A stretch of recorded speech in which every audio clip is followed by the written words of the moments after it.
السلام عليكم ورحمة الله وبركاته. العربية التمبرا دي كانت بتعمر عمرة كاملة جاية من طنطا. المكنة بسم الله ما شاء الله دايرة هي الله أكبر. طبعا الشكمان عامل تنفيسة، المكنة ناعمة حريرة اهي. طبعا كنا الأول كانت العربية خشنة عشان ترمبة المية، طبعا غيرنا ترمبة المية والمكنة اتظبطت اهي بتلين. بس بعد إذن المتابعين بتوعتنا عاوزين الاشتراكات والإعجابات، بعد إذن المتابعين بتوعتنا ما بيعملولناش إعجابات. العربية دي كانت عمرة كاملة، اللي دمر الدنيا فيها خلى العربية غيرت بساتم ان كانت ترمبة المية وحشة. دي من اسباب السخونية اللي بتبوظ العربية، بتفضي المية فالعربية بتسخن. العربيات التمبرا دي بتسخن من حاجتين: المية، ترمبة المية لو وحشة او الشكمان مكتوم او لو التكات بتاعتها محملة، دي بتدمر المكنة. الحاجات دي العيوب اللي انا بقول لكم عليها دي. طبعا المروحة بتشتغل. طبعا العربية دي المفروض تكهاتها بتظبط 35-30 بالنسبة للشتاء، البنزين 30 والشكمان 35. في الصيف 40-35، يعني كل ظبطة، يعني في توقيت شتاء ليها ظبطة والصيف ليه ظبطة. طبعا العربية حليناها، لقينا البساتم بايظة وترمبة المية بايظة، يعني بفضل الله رجعنا كل حاجة على وضعها. المكنة زي ما انتم سامعين اهيت صوتها حرير، بس الشكمان اللي معلي صوت المكنة والمروحة. طبعا هنرجع نقول تاني على اكل البنزين، لو الرشاش مش شغال او الجهاز اللي في الوش دوت، طبعا الخرطوم بتاعه مش شغال، ده جهاز البنزين اللي بتاع اللي بيحرق البنزين، ده لو مش شغال برضو العربيه بتاكل بنزين. طب بالنسبه للتنتيش، ترمبه البنزين لو ضعيفه تنتش في الانجكشن، او لو فلتر البنزين مكتوم. طبعا الحاجات دي يا جماعه خلوا بالكم منها، المفروض الحاجات دي تخلوا بالكم منها. ده بالنسبه للشاهين. بالنسبه للتمبرا كله مكان واحد، دوره الميه ودوره البنزين والتكهات. العربيه لو تكاتها محمله بتسخن، ترمبه العربيه لو فيها تنفيذ في الميه بتسخن. فاحنا بننصح المتابعين بتوعتنا ان هم يخلوا بالهم من الميه وظبط التكهات. لو العربيه سخنت معايا والمروحه شغاله على طول ما بتفصلش، يبقى العربيه عنده التكهات ايه؟ محمله.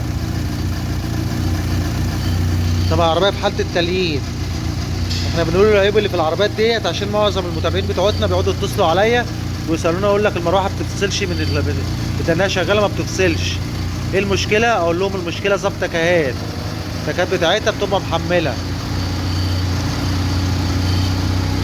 تظبط تكهات تبقى 100 الحراره تظبط معاك. الحراره هنا المروحه بتشتغل بانتظام اهي وبتفصل، مش بدنها شغاله على طول. التكهات بتاعتها 35-30، دي بالنسبه للشتاء. في الصيف 40-35. الشكمان لو مكتوم برضو يعمل كده، تقسيمه لو خالفه تعمل كده.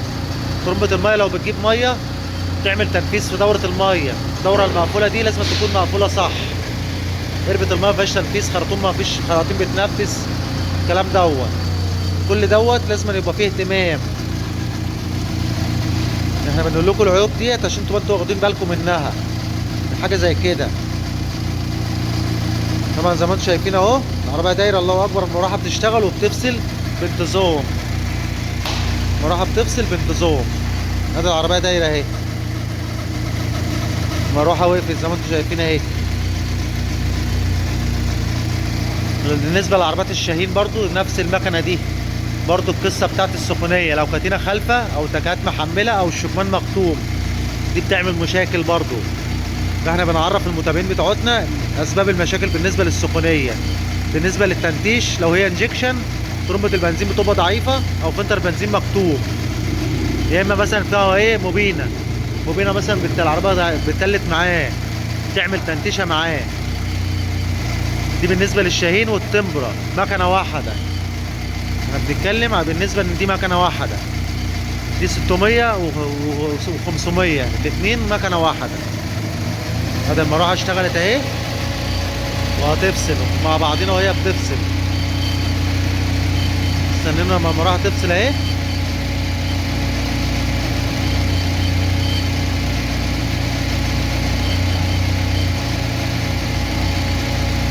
طبعا عشان المكنه محمله ممكن تكون المروحه بتطول شويه، بس ده الطبيعي بتاعها. المروحه ما بتدناش شغاله على طول،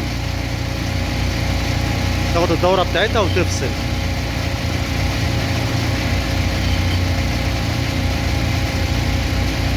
كده المروحه شغاله لسه. ادي المروحه فصلت كده الطبيعي بتاعها.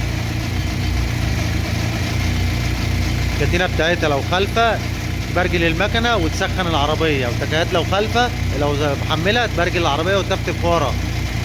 بالنسبه للتنتيش عندك مشكله في الموبينه، اسباب يعني من الاسباب بتاعت التنتيش موبينه، يا اما ترمبه البنزين. احنا كل دوت بنشرح يا جماعه عشان اللي بيسالونا على اليوتيوب بيقعدوا يسالونا، فاحنا هننزل فيديو للكلام دوت. ادي العربيه اهي دايره بسم الله ما شاء الله. دي كانت عمره كامله. هننزل لكم ايه في اخر الفيديو دوت لقطه كده من ايه، من تقفيل المكنه وهي كانت متفوره، عشان احنا منزلين لها فيديوهين قبل كده، منزلين فيديوهين ليها عمره كامله. ادي العربيه اهي دايره بسم الله ما شاء الله، وشكمانها كمان هنوريكم شكمانها، ضرب الشكمان بتاعها اهو. ادي العربيه الله اكبر دايره ولا كلمه. ادي المروحه اشتغل التانية اهي، طبعا دي اول دوره ليها.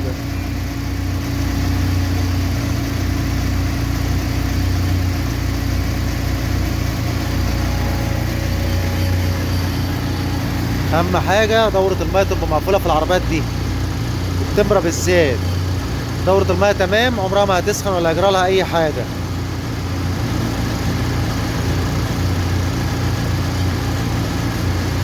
احنا برضو بنعرف المتابعين بتوعتنا بالنسبه للاعطال العربيات التمبره دي، تنتيشه يا مبينه يا ترمبه بنزين، سخونيه يا تكيات يا تقسيمه يا شكمان. نتكلم على الاعطال عشان برضو ايه المتابعين بتوعتنا بيقعدوا يسالونا.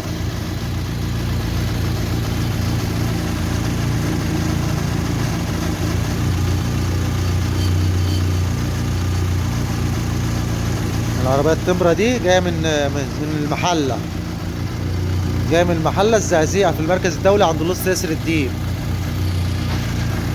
هو اللص ياسر الديب اهو، اللص ايمن شغال في النيو اوبترا هناك اهوت، محل الوش السرندي. العربيه من موديل السنه 22.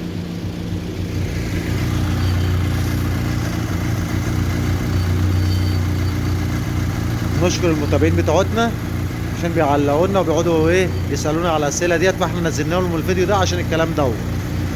والسلام عليكم ورحمه الله وبركاته. مش تنسوا يا جماعه الاشتراك والاعجاب بعد اذن المتابعين بتوعتنا. كده العربيه خلصت تليين، هتخلص تليين وتسلمها لصاحبها بعد العمره.